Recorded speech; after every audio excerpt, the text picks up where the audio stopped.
ये एक्टिविस्ट की भूमिका में जाना। अब देखिए, आपके कानून मंत्री के ऊपर यह आरोप और एलिगेशन लगाया जा रहा है उस नाइजीरियन महिला द्वारा कि उन्होंने उनकी मॉडेस्टी को आउटरीच किया। इस तरह की बातें भी अब सामने आती हुई दिखाई दे रही हैं। जिस भूमिका में वो रात भर आपके कानून मंत्री दिखाई दिए, क्या इसी भूमिका में दिल्ली के कानून मंत्री को दिखाई देना चाहिए? देखिए अजय, इस सवाल के कई पहलू हैं। मैं चाहूं तो बहुत छोटा सा जवाब देके आपसे इजाजत ले सकता हूं। इस पूरे मामले पर लेफ्टिनेंट गवर्नर ने जांच बैठा दी है। जांच का नतीजा आ जाने दीजिए और उसके बाद तय हो जाएगा कौन गलत था कौन सही था। ये तो मेरा एक बहुत ही औपचारिक सा जवाब हुआ, जिसको आप भी पसंद नहीं करेंगे, मैं भी पसंद नहीं करूंगा। अब आप इस पूरे मामले की एक बड़ी तस्वीर की तरफ देखिए। इस देश के अंदर जहां पे मंत्रियों के बारे में कहा जाता है कि अपनी कॉन्स्टिट्यूएंसीज में जाते नहीं हैं, लोगों से मिलते नहीं हैं, एक बार चुन लिए जाने के बाद 5 साल बाद दोबारा वोट मांगने आते हैं, वहां पर एक मंत्री जो रात रात भर दौरे कर रहा है, लोगों से मिल रहा है, उनकी समस्याओं को सुन रहा है, उसका निराकरण करने की कोशिश कर रहा है, तो उसकी तारीफ होनी चाहिए या नहीं तारीफ नहीं। फकत आप ये भूल जाइए कि सोमनाथ भारती ने क्या कहा, मंत्री है कि नहीं है, एक्टिविस्ट है या मिनिस्टर, ये बात भूल जाइए। क्या रात को 2 बजे कोई मंत्री? आशुतोष, देखिए ये बहुत बात, देखिए हम इस पूरे एक हाथी है और हाथी के सिर्फ एक पैर को देखें, ये उचित ना होगा। अजय, मैं पूरी बात, मैंने कहा कि क्या इसकी तारीफ होनी चाहिए नहीं तारीफ होनी चाहिए? जहां पर मंत्री रात को, इसकी तारीफ तो हो ही नहीं ना आशुतोष। नहीं, एक मिनट, जहां जिस देश के अंदर मंत्री रात को घोड़े बेचकर सोते हैं, इक्का दुक्का मंत्री के बारे में नहीं कह रहा हूं जी, बहुतायत ऐसे मंत्री हैं जो घोड़े बेचकर सोते हैं, अपनी कॉन्स्टिट्यूएंसी में जाते नहीं है, 5 साल के बाद नजर आते हैं, लोगों की शिकायत होती है कि ये एक बार चुनने के बाद गायब है। बिल्कुल नहीं, आपकी बात देखिए आशुतोष, इसमें कोई इसकी देखिए, इस बात की कोई निंदा नहीं करता या करते हुए दिखाई देगा आपको, या शायद इस पर सवाल ना खड़े करे। सवाल यहां पर यह खड़ा होता है कि दिल्ली सरकार का मंत्री क्या दिल्ली के हाई कोर्ट के तमाम जजों को मीटिंग के लिए बुला सकता है? क्या उन्हें अपने संवैधानिक अधिकारों का ज्ञान नहीं है? और अगर नहीं है तो फिर वो अपने वरिष्ठ अधिकारी से इस पर बहस क्यों करते हैं? क्या इस तरीके से पुलिस अधिकारी के कार्यक्षेत्र में दखल देना और बेवजह कहना कि मैं कह रहा हूं आप गिरफ्तार कर लीजिए सही है? देखिए यहां पर आशुतोष सिर्फ मान्यताओं की बात है। हम मान्यताओं को ताक पे रखते हैं, कोई दिक्कत नहीं है। अजय, आपने बहुत कई सवाल खड़े। मैंने कहा ना कि जब अरविंद केजरीवाल की सरकार अनकन्वेंशनल तरीके से, इनोवेटिव तरीके से काम कर रही है, जिसके नतीजे सामने आ रहे हैं। आपने कहा, आपको शायद इस बात का अंदाजा नहीं है कि बिहार के अंदर जब नीतीश कुमार गए, उन्होंने बाकायदा वहां के हाई कोर्ट जजेस, वहां के लोअर कोर्ट के जजेस और ब्यूरोक्रेसी के बीच में एक इंटरफेस कराया। उस इंटरफेस के बाद वहां पे यह हुआ कि भाई ये हमारी समस्या है ब्यूरोक्रेसी की, ये जुडिशरी की समस्या है, हम दोनों मिलकर इस प्रदेश के अंदर लॉ एंड ऑर्डर की समस्या को दूर करने की कोशिश करें, जिसमें मुकदमों की जल्द सुनवाई, उसके जल्द फैसले बहुत महत्वपूर्ण थे जी। उसी तरीके की कोशिश यहां भी करने की गई। अब दिक्कत क्या पैदा हो रही है कि यहां पे ऐसे बहुत सारे ब्यूरोक्रेट्स हैं जिनकी आदत खराब हुई पिछले 15 सालों में, उनको कोई क्वेश्चन नहीं करता था, उनसे सिर्फ इतना ही कहा गया क्या हम जजेस के साथ बैठ के मीटिंग कर सकते हैं नहीं कर सकते? अगर नीतीश कुमार कर सकते हैं तो दिल्ली की सरकार को करने में क्या दिक्कत? अब उसको, चूंकि ब्यूरोक्रेट साहब की आदत है नहीं उस तरीके से काम करने की, इसलिए कहीं पुलिस को तकलीफ हो रही है, कहीं ब्यूरोक्रेट्स को तकलीफ हो रही है। जहां तक आपने कहा कि वो पुलिस के काम में, जब उस खिड़की एक्सटेंशन के तमाम स्थानीय नागरिक वो पिछले कई महीनों से कंप्लेन कर रहे हैं कि यहां ड्रग का धंधा हो रहा है, यहां प्रोस्टिट्यूशन हो रहा है, कृपया इसका निराकरण करिए। पुलिस के पास गए, पुलिस ने उनकी सुननी बंद कर दी। ऐसे में मंत्री क्या करेगा? देखिए ऐसे मंत्री क्या करेगा? नहीं आशुतोष, हम और आप दोनों साथ लेकर, नहीं देखिए हम और आप दोनों जी, वो पुलिस को साथ लेकर गए हैं। ये गलत बयानी की जा रही है कि पुलिस को साथ लेकर, पुलिस को साथ लेकर गए हैं, एसएचओ वहां से भाग खड़ा हुआ। यह हालत है, ड्रग का माफिया इतना पावरफुल है कि वो बेचारे वहां से भाग खड़े। देखिए तो मैं ये कहने की कोशिश कर रहा हूं, चलिए मैं ऐसे मंत्री की जिसकी तारीफ होनी चाहिए, ऐसे मंत्री की तारीफ होनी चाहिए। मंशा सही है, लेकिन चीजों को अमली जामा पहनाने का तरीका शायद लोग अभी समझ नहीं पा रहे हैं। अगर मैं इसे इस तरीके से आपके सामने रखूं, और ऐसी स्थिति में क्या यह जरूरी नहीं है कि आप दुनिया को एक दिन में नहीं बदल सकते?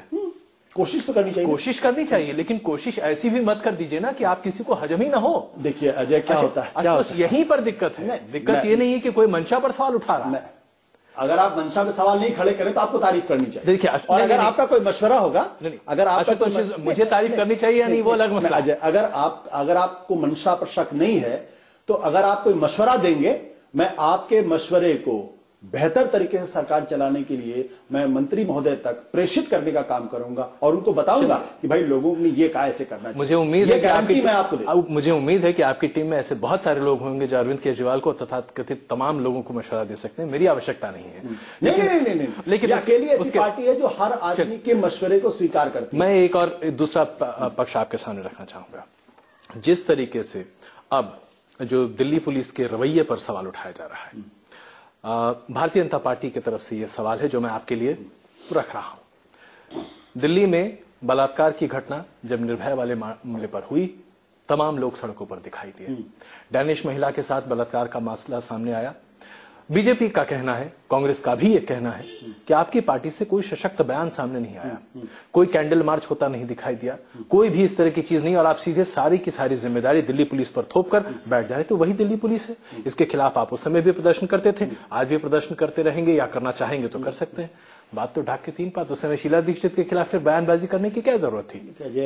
वही मैं कह रहा हूं, इतनी ज्यादा अपेक्षाएं लोगों से आज हो गई हैं कि हर मसले पर अरविंद केजरीवाल का बयान आना जरूरी लोग मानने लगे। अगर वो बयान दें तो लोग कहते इतने बयान क्यों दे रहे, अगर बयान न दें तो लोग कहते आप बयान क्यों नहीं दे रहे। जब मंत्री रात को पूरे कई मंत्री रात भर घूम रहे हैं, इसीलिए न घूम रहे हैं कि कम से कम दिल्ली शहर के अंदर महिलाएं सुरक्षित हो, आम नागरिक सुरक्षित हो, और जब वहां पर वो कदम उठाने की कोशिश करते तो आप ही लोग उनकी आलोचना करते।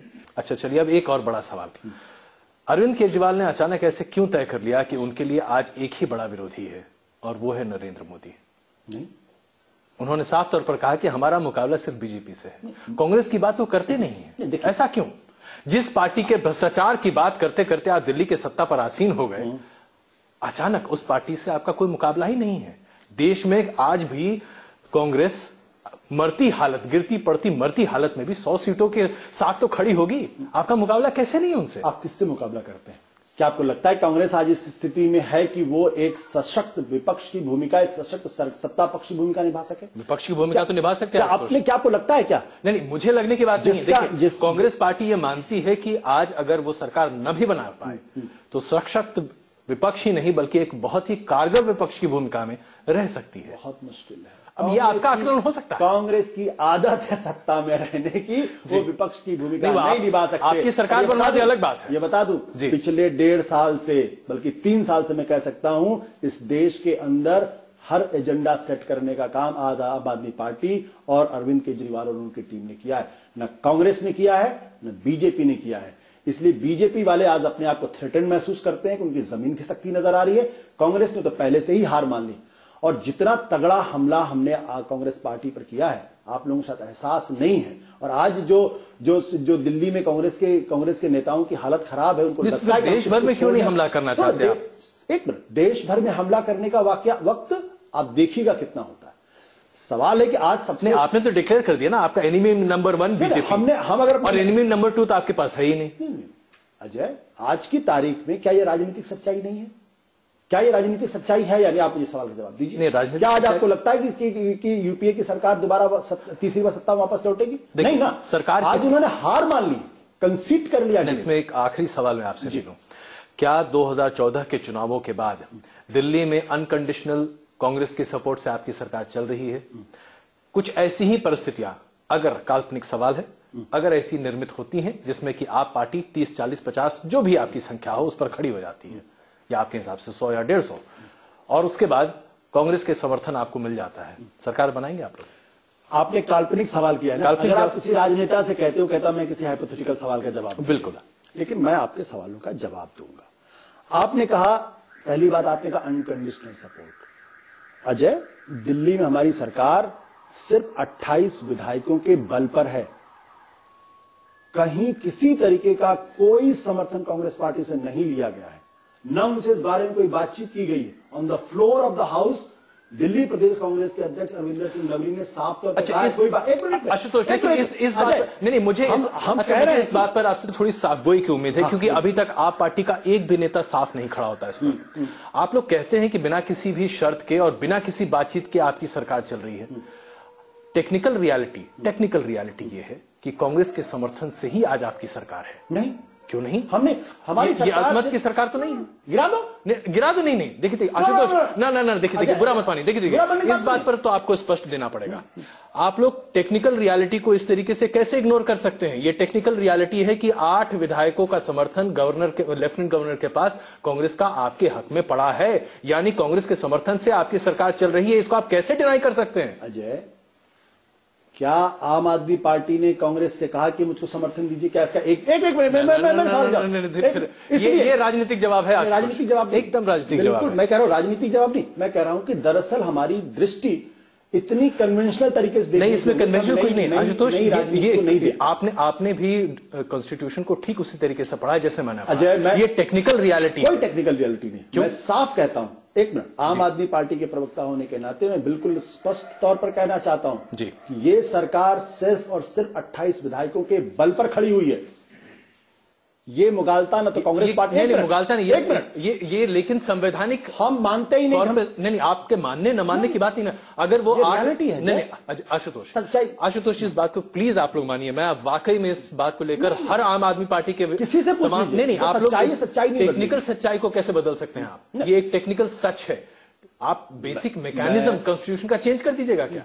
कॉन्स्टिट्यूशन का क्यों? आपको मेजॉरिटी फ्लोर पर चाहिए, वो मेजॉरिटी 8 विधायकों का सपोर्ट, लेटर ऑफ सपोर्ट अगर राज्यपाल के पास नहीं होता, उपराज्यपाल के पास, तो आपकी सरकार नहीं बन सकती थी। आप लेफ्टिनेंट गवर्नर के पास चले जाइए, वहां पर जो हमारी बातचीत है उसका कुछ भी आपको हिस्सा मिल जाएगा।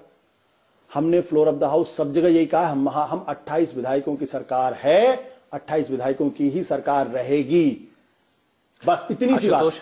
अगर किसी को सरकार नंबर्स की बात कर, नहीं देखिए, नंबर्स की बात करें तो नंबर्स एड अप नहीं हो रहे थे, आपकी सरकार नहीं बन सकती थी।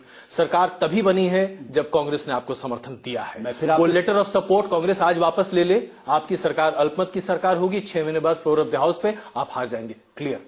इससे आगे तो कोई नहीं, उनकी मर्जी बात नहीं, ये संवैधानिक सच है आशुतोष, ये संवैधानिक सच है। इससे आप लोग नहीं इनकार कर सकते, इस बात को मान लीजिए। अजय देखिए क्या है ना, हमने राजनीति का एक चेहरा देखा है जी। वो क्या है? जहां विधायकों की खरीद फरोख्त होती है, अजय आप मुझे बोलने दीजिए। जहां विधायकों की खरीद फरोख्त होती है, जहां अटैची सूटकेस खोले जाते हैं, जहां विधायकों को उठाकर एक लॉज से दूसरे लॉज, एक होटल से दूसरे होटल में रखा जाता है, अपने विधायकों को भी बंद कमरे में रखा जाता है। आशुतोष, अगर आप में इतनी ईमानदारी है, मैं आज एक चैलेंज आपके लिए एक चैलेंज रखता हूं। अगर आप लोगों में इतनी ही ईमानदारी है तो आप कांग्रेस से कहिए आज कि आप अपना लेटर ऑफ सपोर्ट वापस ले लीजिए। अजय, नहीं कहेंगे आप? नहीं, आप नहीं कहेंगे, आप गलत तर्क दे रहे हैं। ये कन्वीनियंस है आशुतोष, ये पॉलिटिक्स ऑफ कन्वीनियंस है। आप लोग इस बात को मान लीजिए, ये आप पॉलिटिक्स ऑफ कन्वीनियंस कर रहे हैं और यही हो रहा है। अजय, हमने साफ तौर पे कह रखा है कि ये सरकार सिर्फ 28 विधायकों की सरकार है। अगर कोई आदमी कुछ करना चाहता तो करे। हम 28 विधायकों के बल पर सरकार बनाए और किसी का और ये तो बात ऐसी, कोई मतलब ही नहीं। ये तो ऐसी बात होगी कि भाई आज मैं ओमेगा पहन के नहीं घूम सकता, 5 लाख की घड़ी है, कोई बात नहीं, लेकिन अगर कोई मेरे हाथ में पहना दे तो मुझे पहनने में कोई बुराई नहीं है। घड़ी में और सरकार में नहीं भाई साहब, देखिए आशुतोष जी, इस बात को तो मान ही दीजिए। नहीं, कोई स्वतः किसी को कुछ नहीं देता, प्लेट पर तो हमें एक कोई अन्न का दाना नहीं। इसलिए मैं बता दूं, इसमें कांग्रेस पार्टी का स्वार्थ है। कांग्रेस पार्टी का, मेरा स्वार्थ नहीं है। आज अगर दोबारा दिल्ली के अंदर चुनाव हो जाए तो कांग्रेस के 8 विधायक भी नहीं रहने वाले। ये दिक्कत है, उनको इस बात का एहसास है। चलिए, और साथ ही साथ लोकसभा चुनाव में उनका जो हाल होगा वो अलग से होगा। इसलिए वो समर्थन देने के लिए बाध्य। हमने कभी समर्थन नहीं मांगा, हम बार बार कह रहे हैं और अपने दर्शकों को एक बार फिर स्पष्ट कर देना चाहता हूं, यह सरकार सिर्फ 28 विधायकों की सरकार है। चलिए, एक भी ज्यादा विधायकों की हमें कोई दरकार नहीं। दरकार नहीं, बात अलग है। लेकिन आप चलिए, मैं वापस अपने सवाल पर आने से पहले कि इस इंटरव्यू को हमें खत्म करूंगा, क्योंकि हमारी बातचीत भी खत्म हो नहीं सकती। तो क्या कहा जाए, आप कांग्रेस का समर्थन लेंगे या कांग्रेस अगर बिना किसी शर्त के, जैसा कि अभी दिल्ली में आपको घड़ी पहनाने की बात कर रही है, वैसे ही घड़ी पहना दे, आप घड़ी पहन लेंगे? न समर्थन लेंगे न समर्थन देंगे।